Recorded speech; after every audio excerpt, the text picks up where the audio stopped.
নমস্কাৰ।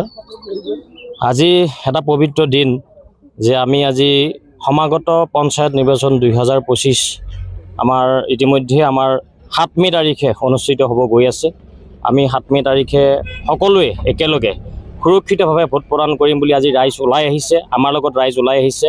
ইতিমধ্যে আমাৰ নামখলা গাঁও পঞ্চায়ত দৰং জিলাৰ একেবাৰে পশ্চিম প্ৰান্তৰ একেবাৰে পিছপৰা এটা গাঁও পঞ্চায়ত নামখলা গাঁও পঞ্চায়ত আৰু 49 নম্বৰ চিপাঝাৰ বিধানসভা সমষ্টিৰ অন্তৰ্গত। আমি এই নামখলা গাঁও পঞ্চায়তৰ পৰা বিনা প্ৰতিদ্বন্দ্বিতাৰে আপোনালোকৰ আশীৰ্বাদ আৰু প্ৰভু ঈশ্বৰৰ কৃপাত ইতিমধ্যে বিনা প্ৰতিদ্বন্দ্বিতাৰে আমি অঘোষিত বিজয়ী আচলতে বিজয়ী হ'বলৈ সক্ষম হৈছোঁ।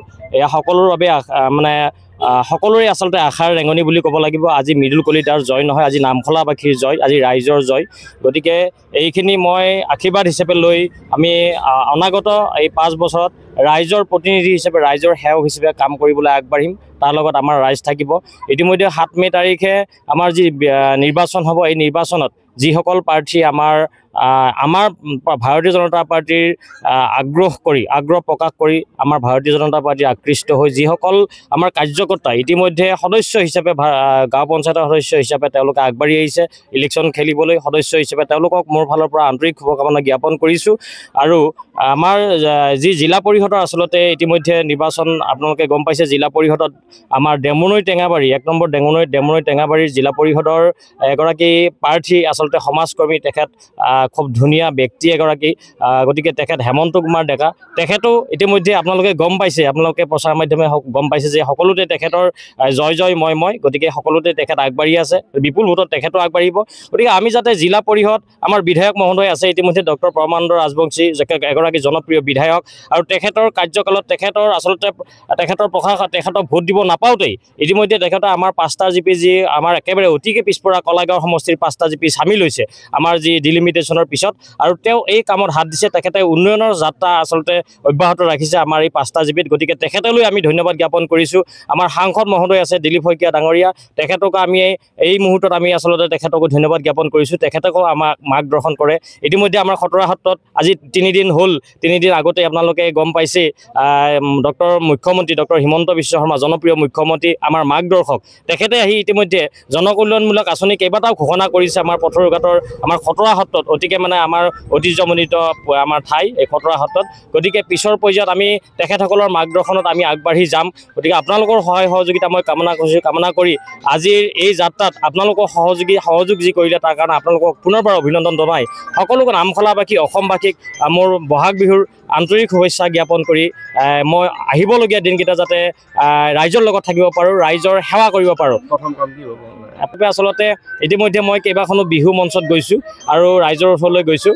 প্ৰথম কাম বুলি ক'লে আচলতে যিখিনি আমাৰ অত্যন্ত পিছপৰাৰ যিখিনি ৰাস্তাটো মেইন সমস্যা। যাতায়াতটো হ'লে আমি কাম কৰিব পাৰিম, পঢ়া ল'ৰা ছোৱালীৰ পৰা ভিতৰ কৰি বজাৰ হাট গোটেইখিনি। গতিকে ৰাস্তাসমূহ আমি কৰিবলৈ চাম, যিমানখিনি পাৰি জিপিৰ পৰা কৰিবলৈ চাম, আঞ্চলিক পৰিষদৰ পৰা কৰিবলৈ চাম। আমাৰ বিধায়ক মহোদয় লগত থাকিব, MP মহোদয় আমাৰ লগত থাকিব। গতিকে আমাৰ যিহেতু পিছপৰা ৰাস্তাসমূহ আমি প্ৰথমতে চাব লাগিব। তাৰপিছত আমাৰ আছে হস্পিটেল। ইতিমধ্যে জানে নামখলা হস্পিটেলখন আমাৰ আচলতে অতি পিছপৰা বুলি ক'ব লাগিব। গতিকে হস্পিটেলখনৰ কাম কৰিবলগীয়া আছে। আমাৰ থানাখন ফুল বেজত হৈ উঠা নাই। প্ৰশাসনিকভাৱে আমাৰ আচলতে পুলিচ প্ৰশাসনৰ যিটো ব্যৱস্থা, এই ব্যৱস্থাটো সম্পূৰ্ণ শুদ্ধ। আমি সুৰক্ষা ভালকৈ কৰিব পৰা নাই। গতিকে এই সুৰক্ষা ব্যৱস্থাটো কৰাৰ কাৰণে আমি আমাৰ থানাখন ফুল বেজত যাতে হয় তাৰ কাৰণে আমি যৎপৰোনাস্তি চেষ্টা কৰিম। কাৰণে মই 7 নং নামখলা গাঁও পঞ্চায়তৰ 4 নম্বৰ হালৈপাৰা ৱাৰ্ডৰ পৰা সদস্য হিচাপে প্ৰতিনিধিত্ব কৰিবলৈ ওলাইছোঁ।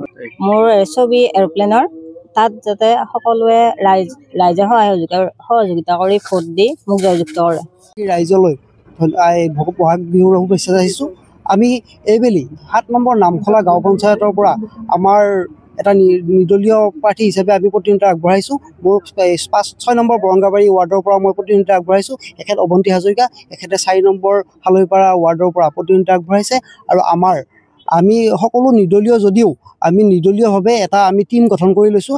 আমি সেই টীমটোৰ জৰিয়তে যাতে পঞ্চায়তখন দখল কৰিব পাৰোঁ তাৰ বাবে আমি চেষ্টা অব্যাহত ৰাখিছোঁ। প্ৰতিটো ৱাৰ্ডতে আমাৰ নিৰ্দলীয় সমৰ্থিত কেণ্ডিডেট আমি বাছি লৈছোঁ আৰু সেই হিচাপে আমি দলীয়ভাৱে একত্ৰিত হৈ আমি প্ৰচাৰ অভিযান অব্যাহত ৰাখিছোঁ আৰু আশা কৰিছোঁ যাতে আমি এইবেলি দুৰ্নীতিমুক্ত পঞ্চায়ত এখন গঠন কৰিবৰ বাবে সক্ষম হওঁ আৰু সেয়ে ৰাইজৰ ওচৰত আমি সকলোকে অনুৰোধ জনাইছোঁ যাতে আমাৰ এই নিৰ্দলীয় যি কেণ্ডিডেটসমূহ আছে সকলোকে ভোট দি জয়যুক্ত কৰি আমাক যাতে উপকৃত কৰে আৰু পঞ্চায়তটো দুৰ্নীতিমুক্ত পঞ্চায়ত যি অৰাজকতা চলি আছে পঞ্চায়তত সেই অৰাজকতা যাতে আমি ভাঙিব পাৰোঁ আমি যাতে সুস্থিৰ এটা পঞ্চায়ত গঠন কৰিব পাৰোঁ তাৰ বাবে যাতে সকলোৱে আমাক সহায় সহযোগ কৰি আমাৰ পক্ষত ভোট প্ৰদান কৰি আমাক জয়যুক্ত কৰিবলৈ আগবঢ়াই লৈ যায়।